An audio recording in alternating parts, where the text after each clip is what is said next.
Eu sou Otmar Schneider, analista de valores imobiliários, e no vídeo de hoje a gente vai falar sobre FIIs, ações, CDI, a gente vai fazer algumas comparações e trazer algumas lições para vocês. Então, o vídeo de hoje ele foi motivado por diversas perguntas que eu tenho recebido, e é natural, né, as pessoas elas fazem o que é melhor, fundos imobiliários ou ações de dividendos? Como é que eu faço a composição de uma carteira? Por que eu vou investir em renda variável se o CDI no Brasil é muito bom? FIIs, realmente, eles superam a inflação? Então, tem várias perguntas e que a gente vai fazer um estudo de 5 gráficos que eu trouxe para vocês e a gente vai discutir algumas coisas através de comparações que eu trouxe aqui para vocês. Então, a primeira comparação, nesse gráfico aí, ele é um gráfico de rentabilidade em que eu coloquei o Banco do Brasil, o Itaú, o HGLG, o HGBS e o CDI. Por que eu escolhi esses dois fundos imobiliários? Porque essa comparação aqui é uma comparação um pouco mais longa. Então, nessa época aqui, ó, 2011, né, que é o início dessa comparação aqui, existiam poucos fundos imobiliários de gestão ativa, né, então eu escolhi esses dois, que são bons fundos e que têm um bom histórico. Eu escolhi duas ações, né, não foi por acaso, né, são duas ações que o pessoal gosta muito, que são ações chamadas de dividendos, né, que distribuem bons dividendos, que são bancos.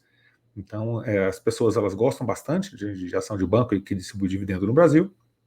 O banco no Brasil realmente é muito lucrativo. E o CDI, né? O CDI é esse investimento aí que no Brasil, né, ele tem uma rentabilidade muito alta, historicamente muito alta. Então, o primeiro gráfico é esse, né? E a gente pega aqui de 2011 até 2023. O que a gente vai fazer não é só comparar o retorno total, né? Isso aí seria muito simplista. O que a gente vai fazer é tirar algumas conclusões, discutir alguns assuntos com referência a isso. Então, se a gente pegar o retorno total, e o que é o retorno total? Coloquei, sei lá, R$ 1.000 em 2011 e não fiz mais nada. Então, de 2011 para cá, eu coloquei 1.000 em FIIs, 1.000 em HGLG, em HGBS, em cada uma das ações e no CDI. Então, ao final aqui desse período, eu teria 200% aqui no CDI, 267% no Banco do Brasil. O Banco do Brasil foi melhor do que o CDI no período. Itaú veio logo em terceiro, 290%. O HGBS deu 328% e o HGLG 473%. Então o pessoal fala muito, o fundo imobiliário não repõe inflação, o fundo imobiliário não rende, a ação é melhor, aquela coisa toda, né? Então a gente vê, dependendo da janela que você puxa, você consegue resultados diferentes. E nesse contexto aqui, você colocou só um aporte lá no iniciozinho, né, e ficou olhando o que ia acontecer, né, o CDI foi o pior, né, desses 5 ativos. Né, embora o CDI tenha ido muito bem, por quê? Porque o CDI ele tem baixa volatilidade, né, e ele é seguro, ele vai só para cima. Então, apesar, né, dele ter ficado em quinto lugar aqui, ele teve um grande mérito. Né, ele praticamente não tem risco. Só que o que vocês veem aqui? Ó? Quando vocês vão olhando aqui, tem os fundos imobiliários aqui, ó, eles até 2013 aqui mais ou menos, ó, eles dispararam. As ações estavam para baixo, o Banco do Brasil estava bem para baixo, o Itaú também, né? Até os 3 primeiros anos aí, ó, até agosto de 2012, de 2011 a 2012, um ano e meio mais ou menos, as ações estavam bem para baixo. E aí os fundos imobiliários estavam bem. Depois todo mundo veio meio que caindo aqui até 2014. A gente pegou 2014 aqui até 2016, momento de crise. No momento de crise, o que aconteceu aqui? Ó? Ações para baixo, ações bem para baixo, né? Perderam bastante aqui. Ó. Então, o Banco do Brasil, de 2011 até 2016, em 5 anos de investimento, você teria perdido 35% de tudo que você investiu. Aí você fala, pô, né? Imagina, você passar 5 anos, colocar lá R$ 1.000 e ter 650 depois de 5 anos.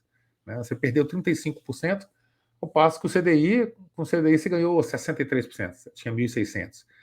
Então, você tinha 650 no Banco do Brasil, 1.600 no CDI. Mas olha só, a partir de 2016, você teve um vento favorável aqui no Brasil, de 2016 até 2019, o Banco do Brasil foi puxar, vai buscar. Né? Então, ele pegou e passou o CDI. Então, todos os investimentos aqui até 2019, 2020, antes da pandemia, né, eles buscaram o CDI. Depois caíram tudo de novo aqui. Né? Então, o Banco do Brasil caiu mais do que todo mundo, o Itaú caiu bastante também, quase perto aqui. Depois eles, de 2020, aqui depois da pandemia, até agora, eles vieram meio de lado. O que a gente consegue ver é que nesses momentos de crise, que eles vêm meio de lado, são momentos que você consegue comprar um ativo muito barato, você consegue comprar muitas cotas. Então, esse retorno aqui não quer dizer que o Banco do Brasil foi pior, né? Foi pior só se você colocou o investimento um único lá na frente e retirou o único lá no final.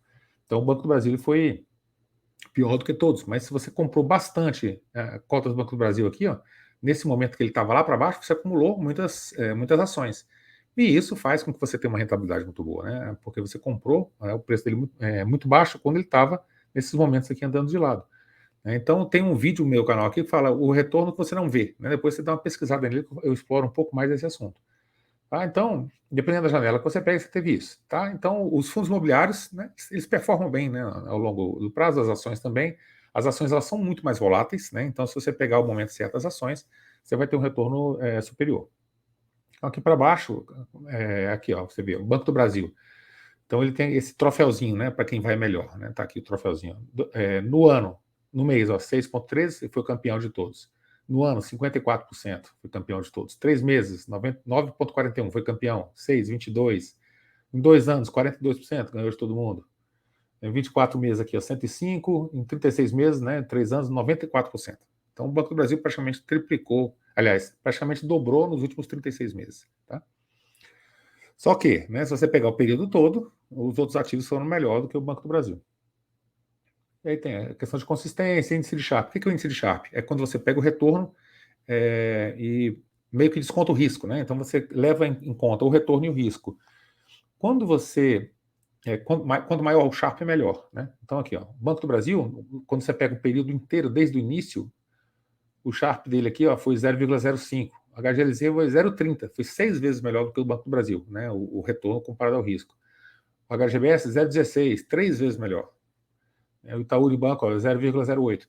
Então, o retorno ajustado, o risco dos fundos imobiliários, ele normalmente é melhor o Sharpe. Por quê? Porque ele tem menos volatilidade, né? Ele entrega um retorno, entregou pelo menos nesse período parecido, com menos volatilidade. Vamos para o nosso segundo gráfico. No segundo gráfico, o que eu fiz? Aquele primeiro retorno foi só a partir de 2011, que o IFIX só tem a partir de 2011, né? Aqui eu peguei um retorno maior, né, mais longe aqui, ó. Eu peguei de 1994. Então, o Banco do Brasil sempre existiu, né? O Banco do Brasil é muito antigo, é centenário. E você pega a história do nosso CDI, que é a partir de 94, que a gente teve estabilização da nossa economia. Você pega de 94 para cá, olha só o CDI. Ó. O CDI bateu longe, né? O Banco do Brasil e o IPCA. Então, o IPCA do período desses anos todos aí foi 674%. O CDI deu 7.500, e o Banco do Brasil só 4.000. Então, quem colocou R$ 1.000, né, lá no comecinho, lá em 1994, né, tirou 8.400 hoje. E no Banco do Brasil tirou 5.200.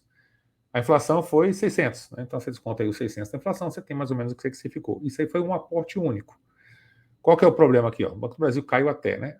Quem comprou o Banco do Brasil estava comprando nesse preço aqui de 94, 95, 96 até essa época aqui de 2002, comprou um monte de ações. O Banco do Brasil é um preço muito barato.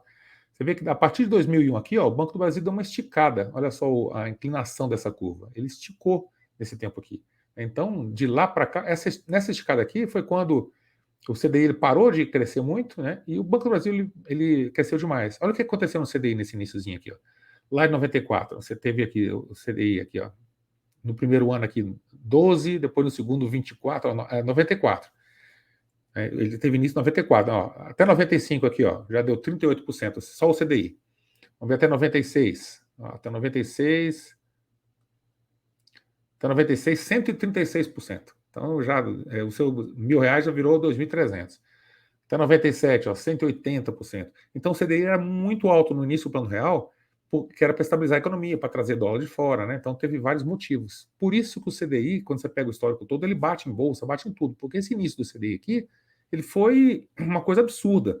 Ele deu uma rentabilidade absurda para quem tinha dinheiro aqui no CDI. E depois ele começou a andar mais devagar. Continuou sendo um bom investimento no Brasil, né? Mas ele começou a andar mais devagar. Aí a gente vem para esse outro gráfico aqui, ó, que a gente pega um recorte, ou seja, a gente pega a partir de 2001, quando o Banco do Brasil ele deu uma recuperada. Aí você vai fazer a comparação com o CDI e com o IPCA. Aqui, ó, o CDI, o Banco do Brasil deu 1.400% contra 200% do CDI. O Banco do Brasil rendeu 7 vezes, né, o CDI desse período. Então, foi uma rentabilidade extremamente maior, né? Por quê? Porque você pegou o Banco do Brasil numa época de crescimento. Então, depende da janela que você analisa tudo. Então, a inflação está aqui, ó, 70%, né? A inflação foi de 70%, que é uma inflação alta. O CDI deu 3 vezes a inflação. Né? Então, investir no CDI, você tirou a inflação e ficou com muito ainda. Investir no Banco do Brasil foi um baita investimento. Né? Você teve 1.600%, multiplicou por 16 vezes o seu capital. Essa outra comparação aqui, ó, é de uma outra empresa, é a PetroRio. Então, a PetroRio, nesse período aqui, ó, ela 2011, 2010 aqui, ó, ela foi um péssimo investimento. Ó. Ela veio descendo aqui enquanto o CDI foi só subindo. Então, a gente pega nesse mesmo período, 2011 até 2023. No período total, né, o CDI ele bateu o investimento em PetroRio. Está aqui, ó. CDI 215, PetroRio 107. Olha o que aconteceu com o PetroRio. Ela saiu daqui e veio para cá. Ó. Ela perdeu 99,36% de todo o valor dela. Então, a partir de 0,5% do que ela valia, ela conseguiu multiplicar o patrimônio por isso aqui tudinho. Quando ela ficou boa, né? Foi a partir de 2016. Tá? Então, é difícil você pegar ela logo nessa virada aqui, né? Eu peguei ela aqui em 2019 já perdi essa pernada aqui todinha de alta da PetroRio. Só consegui achar ela aqui em 2019, mais ou menos. Mas ainda assim foi um retorno bastante elevado, né? Só que ainda perdeu para o CDI. Agora vamos pegar a CDI, a mesma ação, a PetroRio, né, no momento depois, né, só quando ela começou a ficar boa, né? Você começou a investir nela só depois que ela ficou boa, em 2016. Então vamos fazer a comparação agora com o CDI, lá no finalzinho. Ele deu 18.000% contra 87% o CDI. Né? Então você colocou lá, 10 mil reais, né, esses 18.000% aqui virou 20.000%, né? Então, esses 10 mil reais virou 2 milhões. Tá? Então, você pegou desde o início, 2016, investiu 10 mil reais nela, tinha virado 2 milhões. E no CDI, né, teria virado aí 18 mil. Né? Então, assim, a diferença é absurda de uma coisa para outra. Então, basta que você pegue, né, o começo, né, essa questão desse período aqui todo, quando o investimento está bom. Então, todas essas comparações que a gente faz aqui com relação ao gráfico é para responder algumas perguntas. Né? Qual que é o melhor investimento? O CDI, né, ações e fundos imobiliários? Aí a resposta certa é depende. O CDI ele foi bem, você tem medo de essa volatilidade toda, aquela coisa toda, o CDI é um bom investimento. Vai ficar um pouco acima da inflação, você vai conseguir constituir seu patrimônio sem volatilidade. Beleza, né? O Brasil tem juro real positivo, que é muito bom, o maior juro real do mundo, e a renda fixa ela tem um papel fundamental no Brasil, tá? Bom investimento. E as ações? As ações elas são mais voláteis do que os fundos imobiliários, em média 3 vezes. Então, o fundo imobiliário tem 1/3 da volatilidade das ações. Isso é bom ou ruim? Né? É uma característica. Se você estuda muito, né, se você entende de ações, as ações elas vão te dar um retorno muito melhor do que o fundo imobiliário. Por quê? Porque ela tem um crescimento que o fundo imobiliário não tem. E para o cara que é mediano, né? Eu sou mediano, eu quero investir aqui, quero ter uma rentabilidade boa. O fundo imobiliário é excelente. O fundo imobiliário ele tende a bater o CDI, tende a bater o IPCA, normal. Né? Por quê? Porque se você pega os contratos lá de fundo de papel, ele tem CDI mais 3. Então, se o CDI tiver 10, ele está te pagando 13. Então, é lógico que ele vai ser melhor do que o CDI. Né? Mesmo que uma ou outra operação ali dê um default, se for pouca coisa da carteira, ele vai ter uma rentabilidade melhor. O Tesouro IPCA+, e um fundo imobiliário que tem um prêmio de risco para o Tesouro IPCA. Se você carregar no longuíssimo prazo, ele vai ter um rendimento melhor. A gente viu, né, eu fiz até um short, um vídeo pequeno, falando da rentabilidade do Tesouro IPCA no último mês. Então ele caiu 3 e pouco por cento. Então você investiu, digamos, 100 reais, hoje você tem 97. Ele caiu mais de 3%. Isso quer dizer que o investimento é ruim? Não, né? Teve uma marcação a mercado, mas se você levar o investimento até o final do período, né, 2030, 2035, 2045, você vai ter a rentabilidade mais a inflação, né, uma característica do investimento. O fundo imobiliário é a mesma coisa. Se você levar ele até para os vencimentos dos contratos, ele vai te dar uma rentabilidade, né, superior. Por quê? Porque a média da carteira dele é superior à do IPCA+. Então são características diferentes. No Brasil, o fundo imobiliário, por que ele te dá uma segurança? Porque ele tem um imóvel por trás. Então, o fundo imobiliário ele tem um imóvel por trás, ou ele tem um contrato por trás com uma dívida, né, que tem uma garantia ali que você pode executar. Então, ele tem uma rentabilidade média de mercado, IPCA mais 6, IPCA mais 7. Eu fiz um vídeo também sobre isso, né, depois vocês dão uma olhadinha no canal. E é uma rentabilidade muito boa, né, para você ter uma média de bolsa. A média da Bolsa de Valores é na faixa aí de 7, 6,5, 6,8, né, por cento ao ano acima da inflação. Estados Unidos também, mas é a mesma coisa, 6 e pouco por cento ao ano acima da inflação. É muito difícil você pegar uma empresa igual essa PetroRio, né, ela sozinha e investir só nela. Não, você vai investir em 20. Ela vai te dar um baita no retorno, 4 vão lá para baixo, né, você vai perder muito, e outras vão ficar andando de lado. Quando você vai fazer a média todinha disso tudo, né, você vai ficar ali mais ou menos na média do mercado, né, 7%, 6,5% acima da inflação, você sendo um cara que analisa bem. Se você der a sorte de pegar várias empresas muito boas, né, num momento muito bom de mercado, aí você vai superar o mercado forte. Então, vai depender muito dessa questão das janelas, né, da experiência que você tem com investimentos, essa questão toda. Então, a primeira coisa, a renda fixa é importante, a renda fixa é boa no Brasil.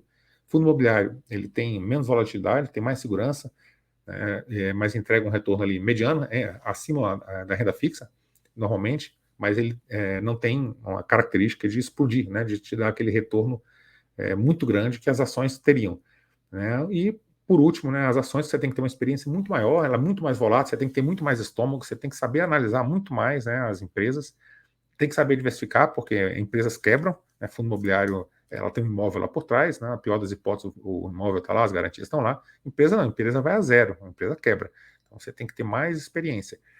No final das contas, compensa você fazer uma carteira diversificada. Você utilizar renda fixa, fundos imobiliários, ações, montar uma carteira diversificada, porque você dá chance para você ter um grande retorno, você tem uma parte do seu capital que é protegida, né, ali na renda fixa, e você tem, dentro dos fundos imobiliários, né, um crescimento um pouco acima da inflação, a inflação mais alguma coisa ali, com os rendimentos distribuídos, e que tem, né, o rendimento mensal e também um ganho médio de mercado na faixa de inflação mais 6, inflação mais 7. Tá? Então, compensa você fazer uma diversificação. Não existe um investimento melhor. Cada um tem a sua característica. É isso que a gente tinha, né, para o vídeo de hoje. Muita gente pergunta, faz essas perguntas do que é melhor, né? E a resposta é o depende, né? Vai variar do perfil, em que idade que você está, o que você conhece daquele investimento, qual é o seu objetivo, né? Então, o investimento ele é para compor uma carteira, para compor uma estratégia, para você conseguir alcançar um determinado objetivo. Tá? Então, o vídeo era para hoje era isso, né? Então, eu trouxe vários gráficos, mostrei várias coisas. Então, se você pegar recortes diferentes, você tem retornos completamente diferentes. E para você já começar a pensar, né? Quando você vai perguntar, qual que é melhor, né? Depende, né? Às vezes a gente responde depende, a pessoa fala, poxa, nem me falou qual que é o melhor. Não, porque o melhor vai depender mesmo, tá bom? É isso que a gente tinha para o vídeo de hoje. Espero que você tenha gostado do vídeo. Se você gostou, deixa aí, né, o seu like, se inscreve no canal, deixa um comentário aqui embaixo, né? E aí, você sabia disso? Você concorda, né, com o que foi colocado aqui? Você investe em ações também? Né? Deixa o comentário aí no canal. Temos também nosso relatório, FIP, FIINFRA, né, fundos imobiliários, os links também estão aqui embaixo no vídeo. E é isso que a gente tinha para hoje. Até o nosso próximo vídeo.